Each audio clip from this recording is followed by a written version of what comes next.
won't be able to make it today, but we'll try to get Caleb back on and shortly, maybe another day next week or something. But we do have the one and only, as you can see, the pot stirrer himself, Aaron Foster on. So it's my second live today, but I guess what, afternoon or lunchtime, everyone, right? So how's it going, man? Good, man. Just my so the reason I'm late, Joe V, is I have a good excuse. My former captain's wife passed away, so I was making a Christmas ornament, not a Christmas ornament, an ornament for the my old captain and his two daughters with her name on it and information. So I was running my laser and it was going a little bit longer than I anticipated. Yeah, no worries, man. So yeah, we'll just we are gonna have Caleb introduce himself and kind of talk about his story, but unfortunately he's not here. But anything you wanted to specifically touch on? I mean, there you want to maybe piggyback on this morning's conversation about the power of saying no. Any thoughts on that? That's a great recommendation, but I didn't watch the whole thing because I went to Home Depot to pick up some supplies to fix my neighbor's toilet for her, so I couldn't tell you what they talked about.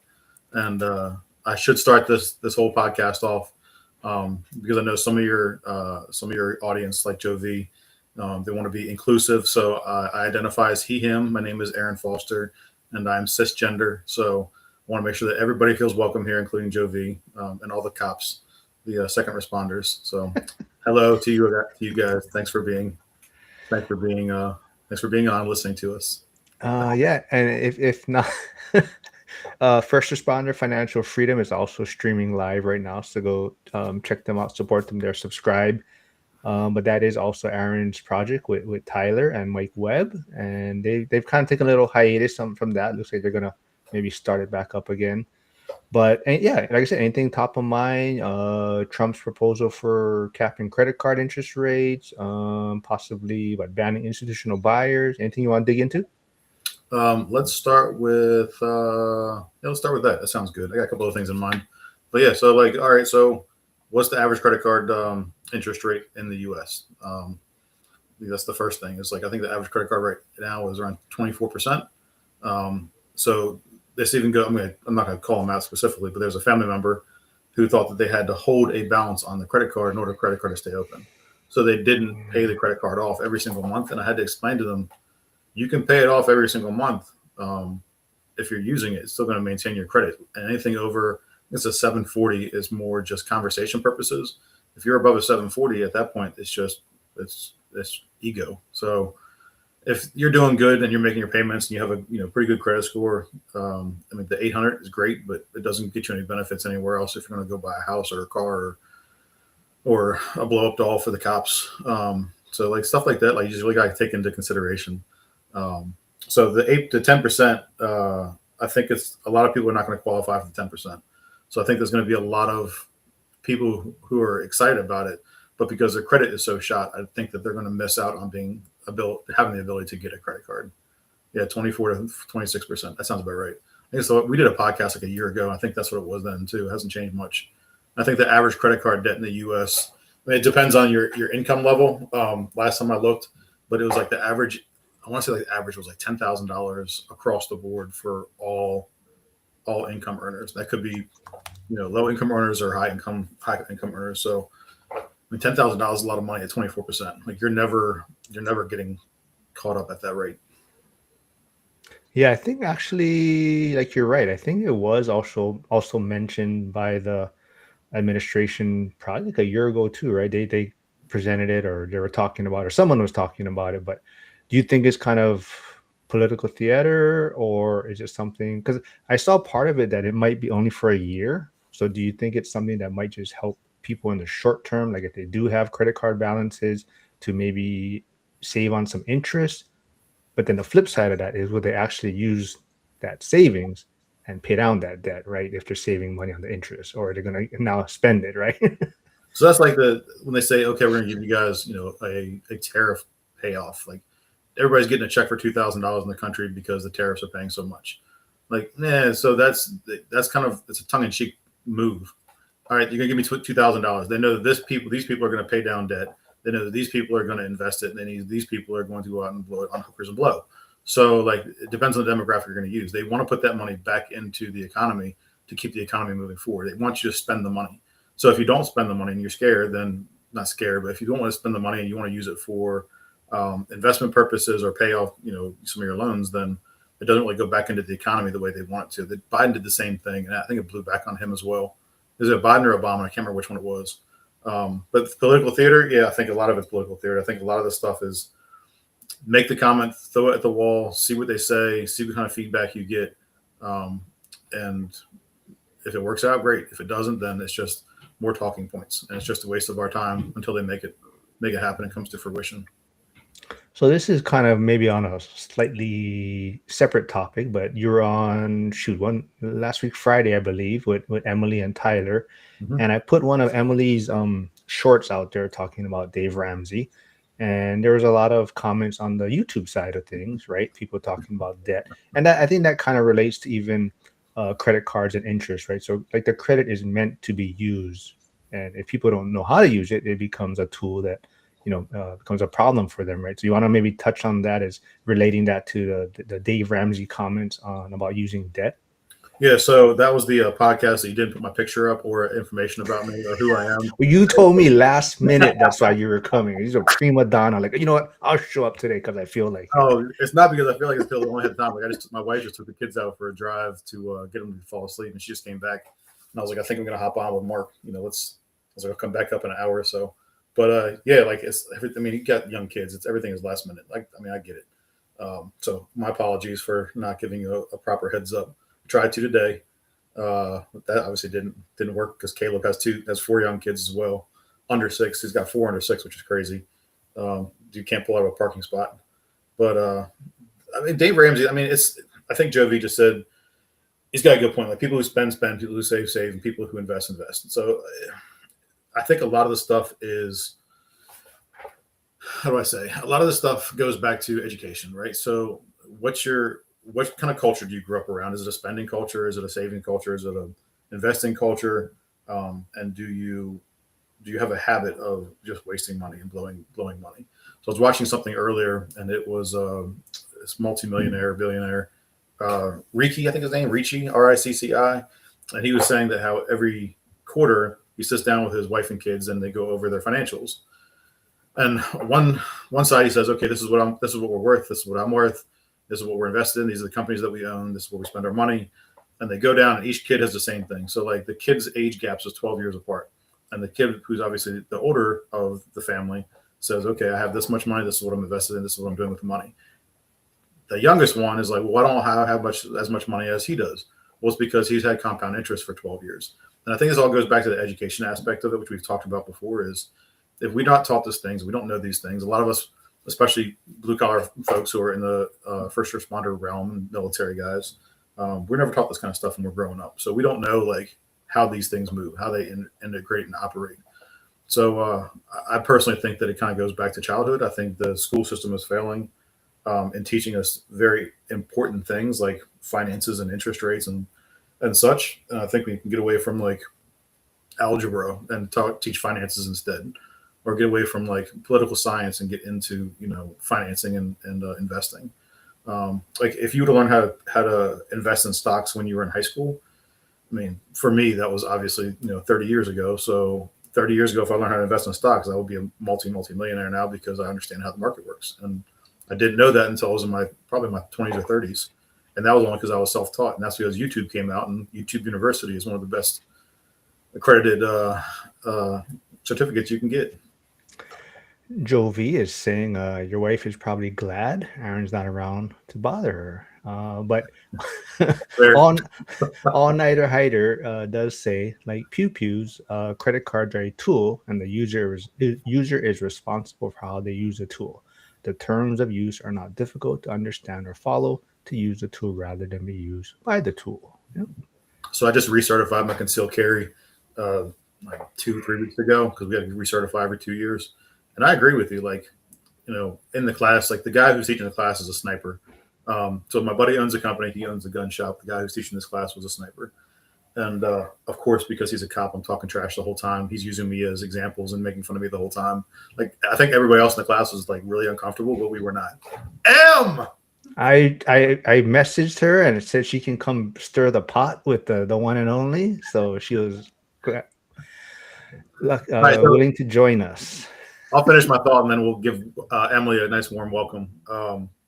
So the to your point, Haidar, is like I agree with you, but like you get some people who have guns who shouldn't have guns because they have no idea how to operate them. They don't know how to fix them. They don't know how to oil them. They don't know how to maintain them. So like have somebody sit down and talk to them about it. I think it's a really just like schooling. Like you need to get the education in order to move forward. So like you can go from just buying a gun to building a gun with the right education and the right tools. So for finances, it's the same thing. Like if you don't have the tools, you don't have the education, you don't have the knowledge. Because as I said in the last podcast with Emily, is that knowledge in use is power, just not knowledge that's stagnant. So yeah, I think I saw one of the Brady has a lot of faith in the government. Apparently, he said he wants to pay the national debt down. He thinks they're going to use the money wisely. Well, I think that makes more sense. They must be cops. It's just many people won't understand that, right? And they'd rather just have their money. So I think that's the biggest issue. Hey, Emily, I just know that if the government has the money, they're not spending it wisely. So like I know if I have the money, I can do more in my returns than they will because they have a constant influx of money coming in from our hard-earned dollar. So I don't think that the government does a good job of. And if you look at government contracts, like you can go on right now and look at the government contracts and look and see what they're paying for stuff. It's like crazy. Like the annual Rand Paul Festivus, I think it's called, report. It does a report every year at the end of the year. It shows how much waste and how much money is going to different things, like getting hamsters high and how much faster they run on a hamster wheel. Like that's crazy. So I'm done. Emily, I guess me and Aaron can leave. Not making both me and Mark look good. Yeah, so everyone is now. There's a real live Emily's here, and hey, Emily. So I guess me and Aaron can just leave now. But Emily, have you kind of been listening into what we were kind of just talking about real quick? So I just picked up on. I wasn't listening before. I was getting ready to get tools and go to a job site. So I just hopped on. So no, I'm picking up on the tail end of it. Yeah, we kind of just started talking about Trump's proposal for capping interest rates on credit cards at 10%. And then we brought up the Dave Ramsey shorts and reels that I put up, and people were pushing back on your YouTube side, and Aaron was commenting on them. So I don't know, do you have any thoughts on the credit cards, like interest rates being capped at 10%? I don't like a lot of government interference, to be honest with you. I think that if you're going to take debt, you pay it back. You take responsibility for the choices you make, and nobody makes you take on debt. And so if there's a cap, then they're going to let you borrow less. It's just going to have a different impact. And I just think that we're responsible for our choices, and you're responsible for the consequences of your choices. And we live in a world where nobody wants to be accountable for the decisions they make. And so I know if I take on credit card debt, that interest rate can be really high. Take it or don't. I choose not to, right? And so people just want to blame somebody else. So I don't know. I think it's got to be worth lending to a high-risk person, because 10%, when you think about it, you can get hard money for 10%. And if you think about the debt, a credit card debt is not secured. You don't get a comeback. Like if you take on credit card debt at 18%, they loan you that money. You buy dumb shit with that money. You buy purses and couches and whatever dumb consumer debt people take on.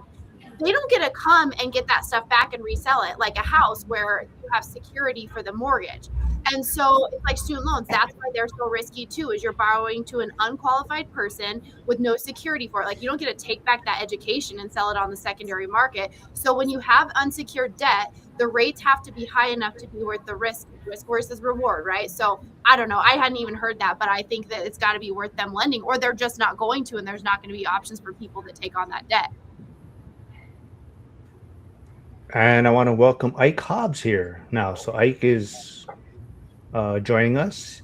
He is a firefighter out in Kansas, right? So Ike, quickly tell everyone, I guess, your story, what you invest in. It's been a while since you've been on. Hasn't been that long, but yeah. Oh, you got the coconut wireless going again.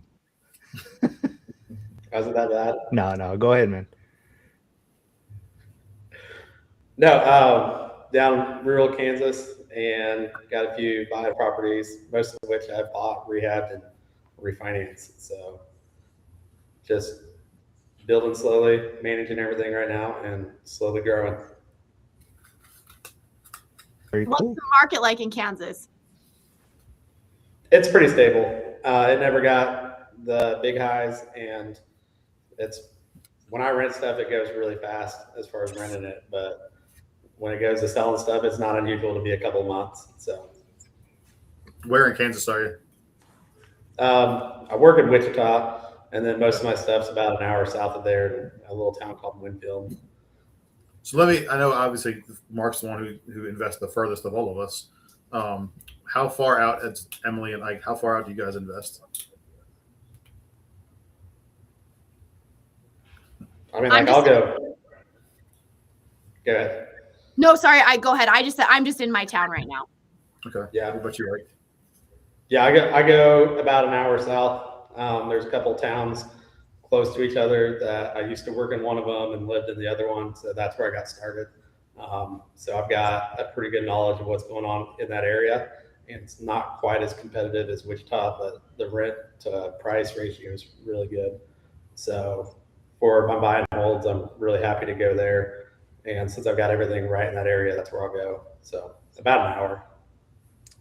So, Aaron, Emily is also considering possibly investing out of state. And like you, she does a lot of work herself. But so she's trying to possibly look at a different market to distance herself so she doesn't get herself involved in the project. So for you, have you ever thought about that? Or does it work for you being close to your properties? I mean, I'll argue both sides of that because I've got in the last 20 years, I've had properties 3 hours east, 3 hours west, 2 hours south, and that's all dependent on traffic. It could be 5 hours depending on how bad traffic is. So obviously, I'm in the DC market. I've gone to Western Maryland. I've gone to the beaches over in the shores. The problem is, and Emily, because she swings her own hammer, she's got the same problem. Is that like finding a contractor that's one, good, two, you can rely on, and three, will show up like the three biggest obstacles. Because depending on the market you're in, you might get a whole bunch of contractors that you could work with, but there's one. Like I had one meth head move into my property. I showed up. This is 3 hours away from me, 3.5 hours away from me. I showed up and my brand new redone living room had tools with plastic down. It looked like a Dexter room. And I was like, what the fuck is going on in here? So apparently come to find out later on, he didn't tell me the truth. He's like, oh yeah, well the lock on my trailer broke and I didn't want anybody to steal the tools. So I took them out of there. I laid them out. And I was like, man, you better kiss my natural pink pasty ass. Like that's you're a contractor. Fucking drill some holes and put a hasp on it. But apparently found out later on that his wife kicked him out because she caught him doing something bad that he wasn't supposed to do. And then after I kicked him out of the house, I think he got arrested for being high and on paraphernalia and driving a car like a mile away on meth. So that's when I call him a meth head. Like he was a meth head and he was a fucking crackhead. So like he was one of the recommended ones there. And I was like, if this is the best of what they got in this area, like I'm fucked. Like this is the area, like we did development. We built a neighborhood. While I was there, I saw this house pop up in the market for 170. It was the bottom of a ski resort. So you come down the hill, you go through the parking lot and the house on the other side of the street. So location was great. It's just the quality of the contractors there were horrible. So if you can find somebody, great. But Tyler and I had this conversation before. And I think Mark, you were on the podcast, was if you're going to do this, make sure they send you not just pictures, but video. Because you can always angle it the right way, so like it doesn't show how bad the mud was. Like if the wall's doing this because their mud job is terrible. And I saw the video of you doing some mud work the other day. Emily, not Mark, because Mark doesn't swing hammers. I don't know about Ike yet. Just hose pulling. Hoses. I mean, do a lot, but I don't do drywall because I suck at that. So you can hire somebody to do the hang, or you can hire somebody to do the taping. I do the hanging. I'll hire somebody to do the taping if I can find somebody. But again, like a lot of the ones in this area, they're foreign. Getting a hold of them to do smaller jobs is hard. If they're hanging like 40, 50 sheets, no problem. But if they're hanging like a sheet, it's not really worth their time to come out and do it. So I just think that finding the contractors who will show up, who don't have a meth problem, who aren't in jail, like I think those are the biggest obstacles. Depending on where you go, like my market's the East Coast, so like I have friends of mine, like the Brotherhood Buffs guys, right? So Ian and Dan, like they're friends of mine. IQ probably know who they are, the ones that yell at the fire trucks as they go get them brothers. So they own a whole bunch of shit at the firehouses around their firehouses in Baltimore before they quit. And they were like, "Yeah, man, we got this guy. He does your structural, do your basement, he'll do your foundation. Pay him a bag of fucking weed and a 6-pack of Miller Lite or whatever it was." And I was like, "These are not the kind of contractors I want to deal with. Like, these are not the kind of guys. Like, I can't leave my tools there now. Like, if I leave them there, they got to be in a toolbox." So, seems like Mark's got a good contractor. He's got good contacts. Marketing, if depending on where you're going to go, we talked about this last podcast, was if you're going to go to a major East Coast city, it could be very much a block by block or street by street project. So you got to really know the market. Where are you looking at going? So I'm not really tied to anything. I've looked at, just because I've seen people in the community who are doing things in certain areas. Like Mark has a base set up in the area he's investing. So it's nice to have somebody who, it's not a realtor trying to sell you something. It's not a property manager trying to bring on more clients. Like Mark doesn't care if I buy or sell in Pittsburgh or not, right? He's just sharing his experience there. So I've been looking a little bit in Pittsburgh. I got pretty freaked out by Detroit. I know people are doing it there, but when people are telling me that their water heaters are being stolen out of the inside of their houses and their furnaces are being stolen, like, that pisses me off so bad. I don't even want to deal with that. I don't think so. I think for me, my market is good and I can invest in my market and make money, but I have a hard time releasing control and stepping back. And so I can't scale as much as I would like to when I'm doing all the work. So I kind of feel like I have to go somewhere else to pull myself out a little bit, or I just need to do some internal work to sub things out and say, okay, it's not exactly like you'd want it, but you can't scale that way doing everything yourself. You're right. So I'll agree with you and I'll disagree with you. I agree with you because we're of the same mindset. We work on our own houses, make the maximum profit because we're doing the work.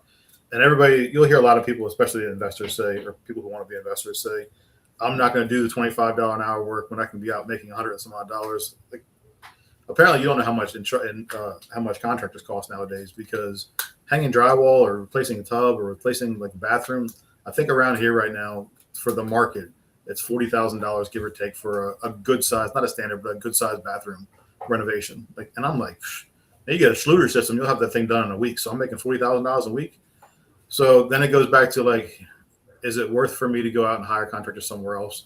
The numbers have to really make sense for me to do that. Or I can piece it together. Like, I'm not going to be the kind of person who's going to invest long distance unless the house is turnkey and I don't have to have any work where it's like minor work, minor repairs.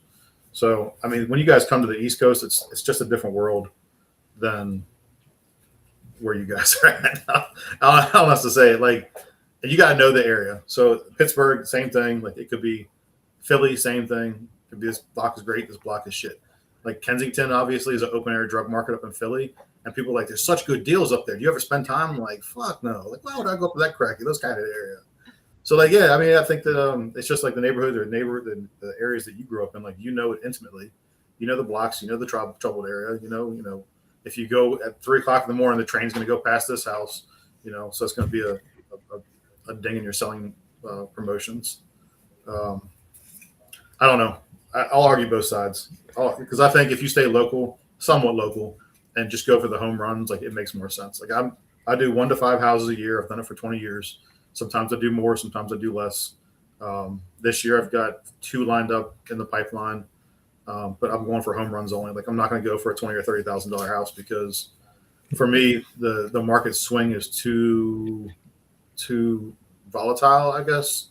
So $20,000 or $30,000 for either seller subsidies or a major repair or something goes bad is too high. It's too much of a risk. It needs to be like a $50,000 to $100,000. You're not going for 2 5s, right? Yeah, you can't fuck 5. You can't fuck 5 2s and call them a 10. Not 5s, 5 2s, Mark. You can't fuck 5 2s and call them a 10. The captain that told me that, his wife was the one that passed away that I'm making the stuff for. He's the one. That's why I like him so much. I'm making him stuff. He gave me life advice. Quality over quantity. Flavio is trying to tell you that Pittsburgh has high crime also. That's just Flavio. Joe V is saying. No, go ahead. I'm in a small town. And I have the same issues. Like, but where I'm at, if I put up a few things and make it look like I'm around or somebody's around at least, then I've stopped having issues. But like, even small towns, like, I think everywhere, if somebody thinks they can get away with it, they're going to do it. So not quite as bad as Detroit, but I closed on a duplex like a year and a half ago, and the ACs got stolen the day I closed. And it was either the seller that did it or somebody else that knew something. But I put cages on everything and haven't had an issue since. But I pay pretty close attention. I'm kind of in the same issue of like, I've spent a lot of time on these and I'm trying to scale, so I've got to stop doing less. But at the same time, if you pay attention, like these aren't that bad. So Emily, Joel V is saying if he needs a partner in Wisconsin if you need a new market to look at investing. Send me your details and what you're looking for and what that would look like for you. Wisconsin. See, I worry about like the Rust Belt, just because like it's so hard on the houses. It's like if you want to buy the beach, like if you buy one block off the beach versus on the beachfront property, it's a lot less wear and tear in your house from like the salt or the damage or the whatever. So like for me, when I look at areas like even cars, like I'm gonna look in Texas and Arizona and New Mexico for cars because they're gonna be the ones that are not from the salt belt where they're getting chewed up and the undercarriage is destroyed. So same thing for houses. Like if I'm going to look at houses, I'm looking in an area where they're not getting destroyed by weather. Yeah, like Salt Lake City, when we buy cars, because we're so close to Salt Lake, if you buy something used, they use salt on all their roads, and Wyoming uses sand, and you notice a big difference on the undercarriage of the vehicles. Hyder, who bought something in his first stay in Gary, Indiana, a 3 a.m. train ran directly behind the building, shaking everything and loud as fuck. Cool experience. Once is enough, though. Jovi is actually complimenting you, Aaron. He said it is nice doing that for the kids. I hate saying the firefighter's doing good. Well, let me step back there. He also got same captain who said you can't fuck 5.2s and call him a 10. He said that if I came near his daughters, he'd cut my balls off because his daughters are like 5 or 6 years younger than me. And I'm still friends with the whole family. Like I'm still friends with, I was friends with Kim and Bobby and the 2 daughters. So it's a good family, good people. Brady, who's in Wyoming, says, I leave my tools on the job site without locking them up. How many areas can you do that in?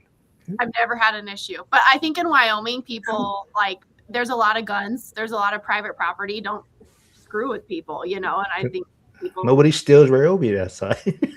No, that's the joke, Aaron. Okay, well, since Aaron and Ike are here, then what is there certain tools you guys prefer to use? There's kind of a little debate, I guess, going on. Ike, go ahead, buddy. I have DeWalt because when I was a teenager, I started with DeWalt. So I've got all my batteries are in DeWalt. Batteries. I'd be in Milwaukee if I had batteries there, but I like DeWalt. I had a buddy helping me with my last project. He had Milwaukee and certain things. It's like everything. Certain things other companies do better, but DeWalt's super solid. So I've got everything. I literally have. I've got an entire series of Ryobi at my beach house. I've got Rigid. I've got DeWalt. I've got Milwaukee. I've got Metabo. What else do I have? I just bought a new Bosch chop saw for trim work. So I was giving Emily a hard time on Instagram because she did one of those sped up videos, time lapse videos, and I saw her stop and walk away from the job, and I was like, so I played it back, and I saw the battery was missing because her battery had died on her DeWalt saw. We're on it. So right now we're not ready for the electrician to come back. So we have one outlet that has, a power strip on it. And so somebody commented, oh, you should always keep a battery charged. And it's like, yeah, but I have limited battery power. And the other thing too, this is really important for people. Every house fire I have heard of, like pretty recently, is some sort of a charger. And a lot of I've heard of are like kids' electric scooters, people charging their kids' scooters. So chargers are kind of the main thing. So I don't like to leave those charging when I'm not there on a vacant house. I'll hit that from all different angles. Oh yeah, that's for you guys. Yeah, let's talk about fires. I mean, everything in our town, it's like someone leaving a charger somewhere and it's starting a fire. So before I got hired by DC, I was doing my internship with the ATF. Don't hate me. I was trying to do arson investigation in the county where we had a big DC arsonist. And a lot of the people were like, we'll say certain people in the area who were investigators who were kind of lazy. Everything was like, oh, that was an electrical fire. Oh, all right, so let's send out the box and see if it was actually, send that to the ATF and have it studied and see if it was an actual electrical fire. Like, oh, well, we're going to just make them undetermined now. So like a lot of I just know in the country when people say, "Oh, it's an electrical fire," I'm like, "All right, we'll prove it." Well, I can't because I didn't send it out. It's just my opinion because here's the V patterns and whatever else. So I think a lot of investigators in the country, from the ones I've experienced, are dumb as dog shit, and they're just trying to get that paycheck because they don't know what they're actually doing. So yes, but I also agree with you because a lot of they're over. So in DC and Baltimore right now, you get paid for charging scooters overnight. So the scooters right around the city. It's another advice that my captain gave me. He's like, don't get caught fucking a fat girl and don't get caught in a scooter. They're both fun, but you don't want to get caught doing it. Same captain. So what they're doing is they're charging these scooters, and they're drawing too much power off the line, right? So we draw too much power off the line, makes the line get hot. If the lines are old, like if you have a cotton wrap or something like that, then it can cause a fire. So we've had a couple fires in the DC metro area or the East Coast area because people are trying to draw too much power to make money by charging these scooters. You're gonna have to make T-shirts, merchandise with all your quotes and sayings. But Brady is saying I might have spent more money on batteries than the tools themselves. What did I tell you, Emily? Oh, Emily. Yeah, we talked about this on Instagram. So I went out and bought a bunch of what was a Heart and something else. What were the ones I bought? Heart. So if I have a bunch of like DeWalt and a bunch of like Rigid, yeah, you can buy an adapter off of eBay for $10 to $15. So if like my Rigid goes out, then I have DeWalt batteries there. Then I can just put the adapter from Rigid to DeWalt, and it's like $10 or $15 if I have extra batteries there. So instead of like waiting for this battery line to charge, like I've got 2 or 3 dead Rigid batteries right now, and I'm like, I don't want to go out and buy $199 worth of batteries. Like, I'll go buy $50 batteries and just get this just as much voltage. Just get the adapter. So that's my life advice to you guys. Can't fuck 5.2s, can't fuck a fat girl, ride a scooter, and buy the adapter for the batteries. The best tool is the tool you can afford. And when you're starting out, you got to start with what you can get your hands on, and then you can upgrade as you go. But we talked about this before, but people were building houses years ago with none of the stuff we have. So obviously you don't have the skills. It makes it easier. But look at what people are doing many, many years ago without even electricity. It's taking a lot longer too. Oh, yeah. Although I would still like to build a Sears house. I love craftsman style houses. I think those were really super cool. I'd love to build some houses like that at some point. It's just the cost and time is a lot higher now. So you say you're doing 1 to 5 houses a year. Are you flipping? Are you holding on to them? How do you decide what you keep and what you get rid of? So the average house cost in DC is $650,000. The average house cost in PG County, where I'm sitting right now, is I think $450,000 to $550,000. So it really depends on what the property value is. So how good of a deal am I getting on it? How much money will I make on it? How long you got to sit on it for 2 years to do a 1031 supposedly. So like if I take a loss for 2 years, can I make that up in the back end by paying less taxes? Or if I do a 1031, is it in a high appreciation area? Do I need a cash pop right now? Like right now I'm flipping a house. Like I could turn it into a rental pretty easily. I bought it I can give you the numbers. I bought it for $265,000. I probably put $35,000 into it. Market rent is $2,700 for a 3.2 with an unfinished basement. Oh, finished basement, no bedrooms, no egress windows.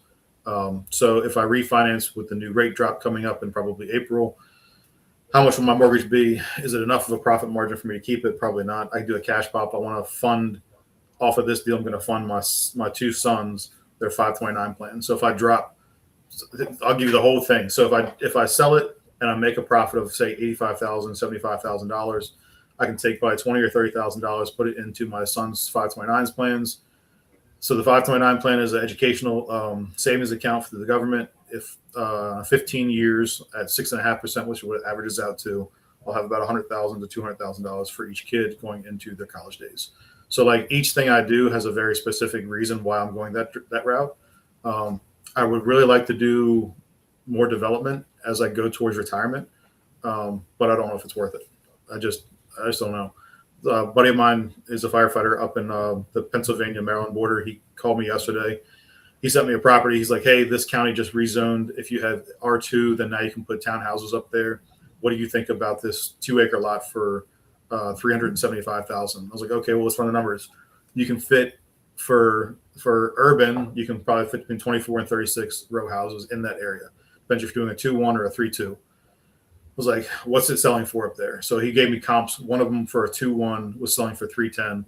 I was like, okay, for a 310, for a 2-bedroom, 1-bath, selling for 310 at 1,700 square feet, you're at a build out cost of $180,000.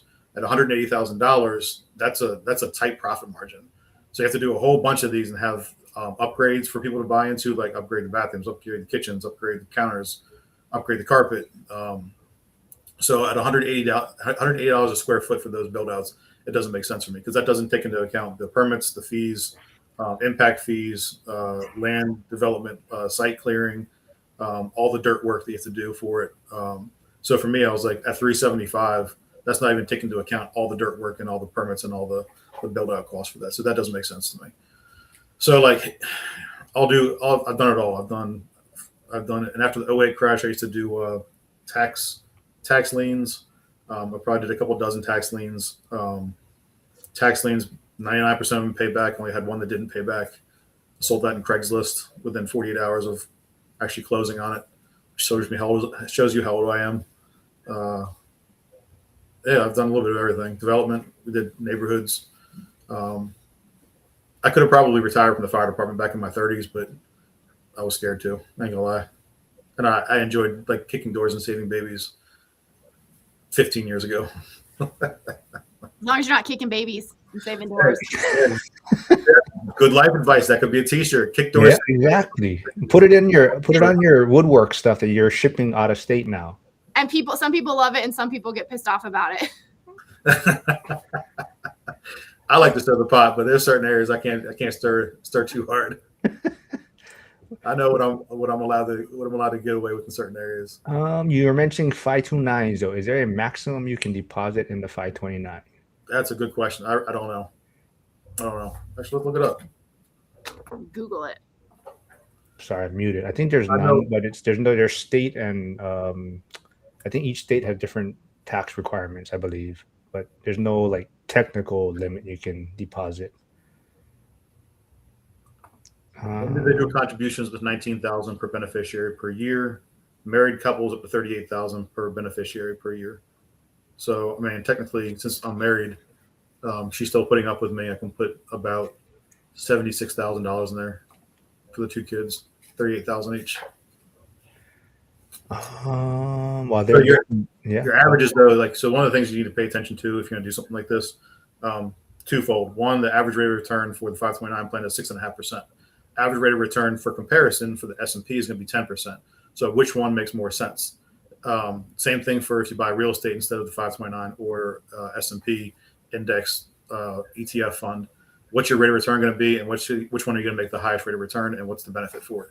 So the 529 you can write off against your earned income, and you can also get a 529 plan in any state. It doesn't have to be your state. So right now the popular states for your kids, if you're going to buy one or put money into one, is going to be Utah and Georgia because the rates are lower. I'm sorry, not the rates. The fees are lower, and the benefits for Maryland, if I put it into, say, Georgia, which I just did, I can still write that off against my taxes. But some states you can't do that.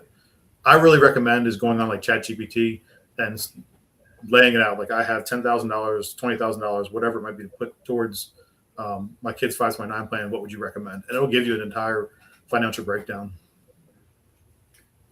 I don't know. I see Jovi's comment here, but it's not popping up on the chat where I can share it. He's asking, can't read Emily's shirt. What does it say? Oh, it's faded because we made it years ago. It says capitalism works if you do.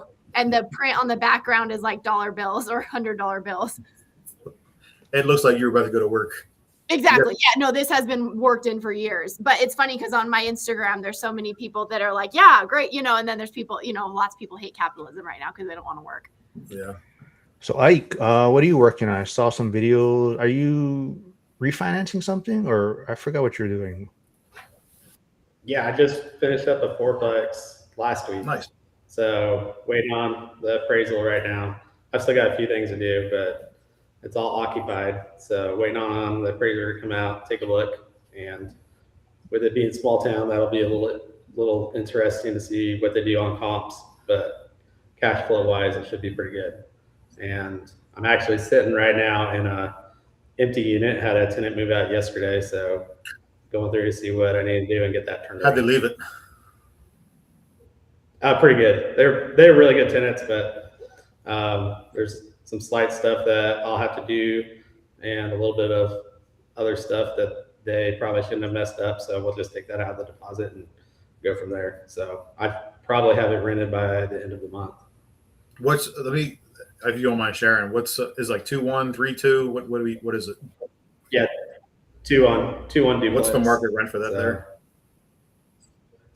We'll probably get $750, and then it's more updated than most of the ones around here. There's either brand new apartments in the area or slumlord apartments, and we kind of fill the niche of right in between. And then I'll charge $25 a month pet fee, and that's what'll get most of the people asking me to rent. So that's been really beneficial. Let people do pets. And so far, I haven't had to pay for it, but I know eventually I will. So this is for all three of you. When you look at acquisitions, are you looking at the monthly projected pro forma of these things, like what it could be? So like for you, if it's $750, did you buy each unit for $75,000, or how does that break down for y'all? So this one was a burr for me, and I think I came out to about 45 grand per unit when all was said and done. That's great. So it beats the 1% rule then. Yeah, by quite a bit. And when I bought it almost 2 years ago, I think just slightly longer, I was thinking about 600 on rents. So we're doing quite a bit better than I expected on rents. But so far we keep upping things and still get a lot of interest. So what about you, trying to get what's your benchmark? Me? Yeah. I'm kind of fly by the seat of my pants. Like I know some people have spreadsheets and numbers. I kind of look at it and I go, okay, so I've always bought stuff I could add value to, but like this year I bought a fourplex and it was in good shape. I mean, I would probably make it a little nicer as people move out, but it was fully rented. And one thing I was going to ask Ike about the small market, but we were worried about it appraising. So the rents made sense for the cash flow on it, but we don't have a lot of small multifamily comps in our area. So those don't appreciate in the same way single families do. Like you have a property that you know is worth, as an investor, it's worth the purchase and the cash flow, but it's going to have a hard time appraising because the comps haven't kept up. And so like I have a triplex that makes me a really good amount of money. And if I could, it's a house in the front and a house in the back that's an upstairs and downstairs apartment. Because of the zoning, I can't split it because the lots would be too small. But that would be worth so much more if I could split it. And it cash flows great, but there's not other multifamily homes that have sold, so appraisers don't have the comps. And so that's like, so I just bought a fourplex. And it was not a fixer. It was in great shape. And everyone's like, oh, it's, that seems high for the comps, but I knew it was a good value just because of the return on it. So that sometimes it's like, what's the return? A lot of times I'm going to renovate it and I can just go, okay, here's what it costs. Here's how much it's going to cost me to renovate it. Here's how long it's going to take that I'm going to have to carry it. Here's the rents when they're done. Good. It's kind of like back in my brain. I couldn't really, it's not that official, but it's worked for me so far. So. What about you, Mark?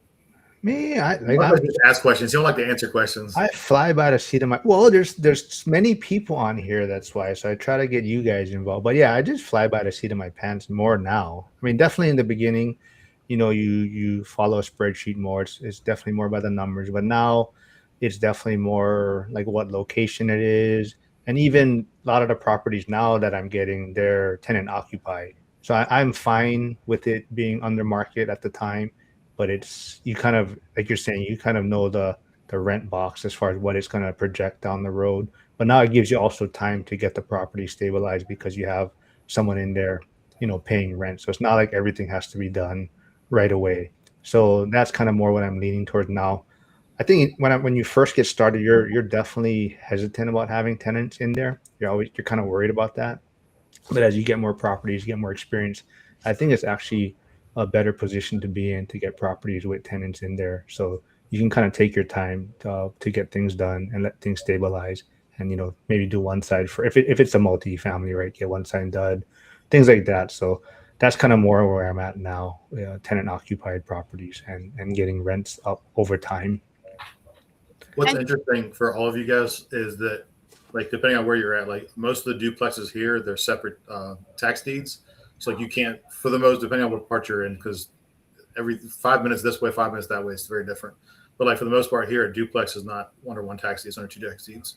Same thing for like, we do a lot of condo conversions we talked about last time for like Ike. So if we do a condo conversion, what can each one sell for versus what can it rent for? So can each one get a tax deed? Is that in the bylaws for the area that you're investing in? Interesting. And that's kind of like we've heard, and I don't pay that much attention to it because I would never invest there, but California talking about trying to make condoizing easier for ADUs and being able to split them up so you can sell them separately, and that solves some problems. That's just, it's interesting how different a market can be based on the needs and the density issues. Yeah, and the politics. Yeah, I think those are more in, if you're looking at most of them, they're in the markets that restrict building and are higher cost of housing. So like Pittsburgh, it's affordable. So that's why those type of things aren't really in play yet. Even like ADUs haven't become a big thing in Pittsburgh yet because building and homes are still affordable there. But Aaron, you did talk about 529. Harrison's here, your buddy Harrison in Virginia Trade Better 99 says, Aaron, what are you planning for your kids to go to college with the 529? I am definitely unsure how much to put in for mine because I don't know if college will be around 18 years from now. But there is a new rule that came out, right, Aaron, that you can roll it into an IRA now. So Yeah. there's options out there now. I'm looking up the website because like, off the top of my head, I can't think of what it is. So investor.gov has a calculator called compound interest calculator. So can I scare my screen? Am I allowed to? I think it will let you. Let's see. So If I want to first, though, let's filter this out first, though. What No, you sure? it's educational. All right. So am I allowed to? Yeah, you just gotta just. with an arrow, click that, and it will say I'm a- share screen. There you go. All right. So we see this, right? So if I put $10,000 in right now, monthly contribution, if I just leave it alone for 15 years, estimated rate will say 6.5 with a 2% variance. So it could be 4.5 or 8.5. Calculate it out annually. This gives me how much will that $10,000 be in 15 years. So it could be as high as $33,997 or as low as $19,352, depending on what the interest rate is. So if I did a annual contribution, if I want to write off against my taxes, we'll just say $1,000. See how that changes it. So, whoa, that's a big change. So 15 years could be worth $372,000 or $268,000. So like these are the kind of things I look at when I'm doing like projections, and you can do the same thing for real estate, right? So if I buy a house for we'll say $300,000, and length of time in years, we'll just say 5 years. So it increases at 2% because we talked about the variance before, the appreciation. No variance. Actually, let's just 2 with the 1% variance. So it could be 1%, it could be 3%. What's that house worth? That the $300,000 house is now worth $331,000. So like these, like this is a really good tool that I always try to push on people. I'm doing me and Caleb were talking about this. The one who's supposed to be on today is I'm doing a presentation for recruits, firefighters, cops, cadets, to show like why you invest in a 457. But I'm going to use this to show housing and everything else, like 529 plan, 457. Just because like these are good numbers to understand and know is that if I put $10,000 in, for a real estate, $300,000. But if I put $10,000 in now, monthly annual contribution, I'm sorry, that should have been not $1,000. We'll do $100, so it's $1,200 a year, 15 years, interest rate 6.5 with a 2% variance. Calculate it out so that will grow into $54,000 on average. It could be as high as $67,000. So it really depends on how much you're looking at putting in there, and what you want to do with it. So for me, I know this very specific question. If college is still around in 15 years, you can use this for, if I go to private school, we can use it to buy books, I can go buy computers. There's a whole bunch of stuff that you can put into it now. And if you don't use it, I think it's like $3,500 a year as you can roll into a Roth IRA or SDR. I can't remember which one it was. So these rules always change. Like whatever now is obviously not going to be the same in 5 or 10 years from now because something's going to change. But yeah, that's the 529 plan is just like it's not probably the best use of my money, but it's a set it and forget it, and I can afford it. So that's why I'm flipping this house to put it in there to set it and forget it and have less decision making capabilities. Yeah, I think they had to make it more flexible because less and less people are choosing the college path route. Plus, yeah, other people are putting it in other investments, right? So they did have to make it a lot more flexible now. Yeah, I don't know. I mean, I gotta run. I gotta take my mom to the appointment soon. But earlier today, we had Brandon on and Brian Waters, a fire captain in LA County. The topic was kind of the power of saying no, I guess. So maybe we'll wrap it up with each of you touching on. Let's see. One of the questions we touched on was, how do you know when no is wisdom and when no is just comfort? So, Ike, you want to go? I agree with Brandon. It's all subjective, but on that whole topic as a whole, a lot of times when I talk about my story, it was story of analysis paralysis. So I sat on the sidelines for a long time doing side real estate stuff, but not actually getting involved myself in the investing, and have a lot of regrets about that. But I would say, the first deal I did is working out really good now, just over 4 years later. I wouldn't do that deal now, but that's because I know more and have better resources and a lot better tools to work with. But I think if you're just getting started, like, you got to know what your bandwidth is. And if you're not doing anything, just go ahead and do something. But if you've got a lot going on, then yeah, you probably need to be pickier. That's something I'm working on this year, is like, I want to do better deals than I have in the past, just because I've got traction, I've got things to do, and I've got properties I got to keep up now. So I only want to do better deals than what I've done in the past. But at the beginning, that first what I thought was a base hit turned into really, so far has worked out really, really well for me. And I'm really glad I just took that step. So, Emily?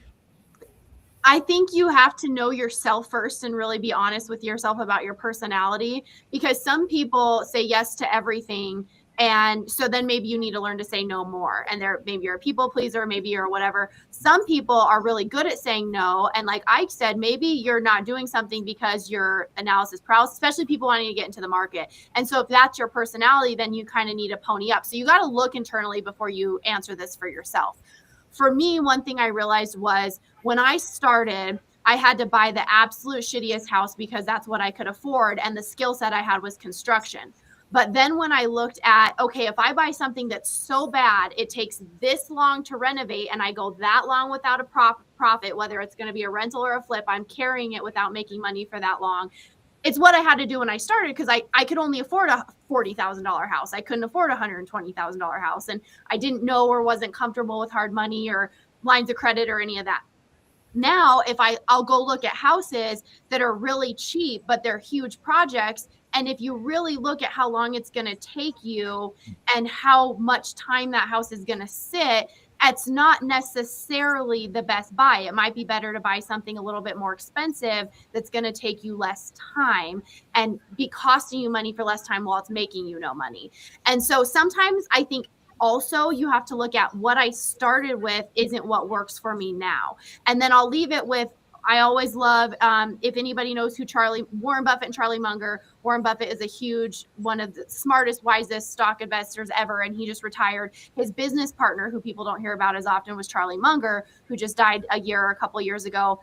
And I read a thing that said Charlie would say too hard. Like sometimes something would come to them as a business opportunity and it would work, but too hard, too complicated. So I found myself in the last couple of years when deals come up going, could I make it work? Yeah. But is that the best use of my time, money, and energy? Probably not. And so I'm saying that to myself so much now. But when I started, I didn't have that luxury. And so it's, who are you? What's your personality? And where are you at in your journey? That might kind of change. Before Aaron answers, I kind of want to add a little to his, since you mentioned earlier you probably could or should have retired, maybe 15 years ago. Was it because of comfort, though, you think, that you stuck around? I know you said you enjoyed it, but what part was part of it comfort? Uh, this is a really long answer. You sure you want? You sure you want to answer it? Up to you, man. All right. So, 10 years ago, there was a house fire where a Greek family got tortured and murdered over the course of two days. Right. So, if you look up the Greek mansion murder in D.C., I got hurt in that fire. I went through a floor. I rolled my ankle. The police and fire clinic told me that I had a sprained ankle. Blah blah blah blah blah. So for 9 months, I was just a bitch. It's come to find out they misdiagnosed me. I had every ligament in my ankle detached. I had torn cartilage. I had avulsion fractures and blah blah blah blah blah. So they tried to retire me at $18,000 a year. So that's when I started hitting real estate a lot harder because I really don't want to be poor again. So that's the shortest abridged version of when I started hitting real estate harder. I was like, okay, but now then I was like, okay, I'm healthy again, so stick around, still having fun, and that varies, depending on how long you do in a career. This is year 26 for me in the fire department. This is year 20 going into 23, 23 in DC. So it's fun. Like I have a lot of fun. I have a great job. Fire department job is a great job. It's the only place where you can give somebody $1 bill and they're complaining about how old or how worn out it is. So yeah, but then I was like, now I'm to the point where, okay, I've got, 2.5 years left. So in 2.5 years, I'll get a pension the rest of my life. I get forever benefits. We get cost of living raises. So there's a lot of benefits. That was to answer your question, leading into the other question, that was a very emotional time for me because I didn't know what was going to happen. I didn't know if I was going to ever run again because I used to run, like I said, the last podcast, I was trained to run a marathon when I got hurt. So it was on trails. So that's why I was asking Emily about her marathons was that I used to really love running. But yeah, it was partly emotional, partly intelligent. And I think when you say you have to say no, it kind of leads into that is your no an educated no, or is it an emotional no? And you have to know where it's coming from. You're Sorry. muted. Yeah. All right. Yeah. Well, Rapid Brady says I probably say no too much, but I'm highly risk adverse. Me too. That describes, I guess, how Emily was presenting. That describes how I feel about heavy rehabs. If I'm going to take on that much work, then I prefer new construction, way more predictable. Are you going to answer, Mark? What was it? It was, how do you know when no is a wisdom and when no is just comfort? How do you know when no is... Get him, Emily. Get him. I think for me, it's... and Aaron and Ike will probably agree. It's a lot of it is, I think, just our mentality. First responders, we kind of just jump into a lot of things, right? So a lot of times there is not a lot of wisdom, I would say, associated with our initial response or reaction to things. And Ike can attest. His first deal, he's not saying he would do it again today, but it worked out okay. He learned, and I think that's where most of my decisions come from, right? We just jump in, we figure it out, and we have enough information to make a somewhat educated decision on it. We're never going to have all the answers or all the information, and we do our best, and it's all just learning. The whole process is constantly learning and just making sure we don't make those same mistakes again, right? So like Ike now, where he's at, he's saying like, if that deal presented itself today, I probably wouldn't do it. But he is still glad that he did it, right? And I think that's the biggest thing is we just have to kind of jump in, and instead of waiting on the sidelines, like Ike was saying, maybe in the beginning he was on the sidelines a little bit, but now he's rocking and rolling. I see a lot of his social media. He's doing a lot of stuff, and he will be in Vegas. Emily's going to be in Vegas. Ike will be in Vegas, trying to convince Aaron to go. Tyler's going to come up and check it out. He said too far, and I got two little ones. Ain't having them. I would love to. All right. Well, when we have the Pittsburgh one, we'll let you know when we come out to Pittsburgh on the next one. Why would I want to do that shithole? Oh, I mean, I just want to know how long it's going to take to build the Wegmans in Pittsburgh. I mean, it's like I really want to go inside the Wegmans. That's going to take years. But I still have no idea what that is. It's a grocery store. It's a magical place. I know Buc-ee's. Isn't Buc-ee's a gas station? Buc-ee's is amazing. Buc-ee's is everything. Oh, okay. I've never been to a Buc-ee's. Buc-ee's is amazing. Bucky's just came to the East Coast. It's like an hour for me. Like people were traveling to go to Bucky's for the Yeah. experience. It's the first one on the East It Coast. is awesome. So yeah, if you haven't been there, you gotta check out Bucky's. I guess Wegmans apparently, but they're opening one up in Pittsburgh. I believe. I forgot exactly where, but yeah, that's the next big thing coming out there. Yeah. Any final words? Ike, you got all your accommodations for Vegas? You're all set? Not yet. I got to figure out if this appraisal's Tickets, coming hotel. in. Huh. Waiting on this appraisal.